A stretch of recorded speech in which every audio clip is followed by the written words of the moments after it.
Good evening. My fellow classmates, faculty, Mr. Sumner, board members, parents, and friends, the night we have waited and prepared for over the last year is finally here. It's been a long and sometimes hard road, but we have finally made it. There are so many people that I can thank for helping me get to where I am today.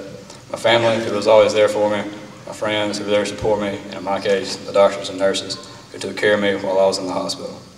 As many of you may know, when I was 9 years old and in the 4th grade, I was diagnosed with acute lymphatic leukemia in my bone marrow. I was forced to quit Pee Wee football and had to stay home from school while still trying to keep up with all the work that I missed. In April of 2002, I was told that I had a relapse of cancer, this time in my central nervous system. This will require 2 more years of tough chemotherapy as well as radiation to the brain and spine. I had 2 options. I could either lie down and let this cancer take me over, or I could fight until my doctor and I had this cancer beaten. My grandfather told me when he was recently diagnosed with cancer that he had been in a lot of fights in his day, but never won any of them by quitting. 5 years later, I'm proud to say I fought and won my battle. But this decision is what I want to talk about tonight.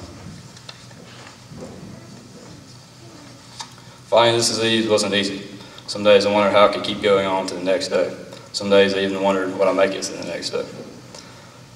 Philippians 4:13 says, I can do all things through Christ who gives me strength. People would ask me how I could take going through treatments all the time. And I would usually respond with the famous Nike phrase, I just do it, because I always remember that I could do anything with God on my side. I believe that everything happens for a reason, and God tests everybody. As I've gone older, I've come to realize that this is the reason why what happened to me happened. I believe and I hope that my fight with cancer has made other people stronger and closer to God. I had numerous people tell me that they were praying for me and thinking about me, or that if I can make it through cancer, then they can make it through what they were going through. I never really worried about how the treatment would affect me the next day. I believe this is how we should all live our lives.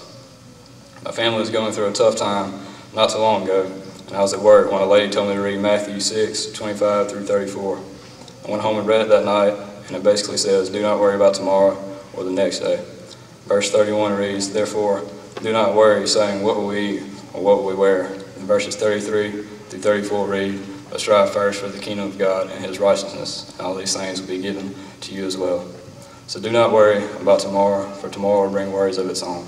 Today's troubles are enough for today. We should all live our lives one day at a time, try to please God each and every day. I'd like to thank Mr. Sumner for everything he's done for me and my classmates. It's truly an honor to have you graduating, so to speak, with us. In closing, I would like to read a poem entitled Secrets of Success that was given to us by our grandmothers at a recent luncheon. The courage to speak must be matched by the wisdom to listen. Of all the things you wear, your expression is the most important. Success is never final, and failure is never fatal. Get your courage through both that counts. Remember the 3 R's, respect for self, respect for others, responsibility for all your actions. Just remember that when times get tough, you can do all things through Christ. All you have to do is ask.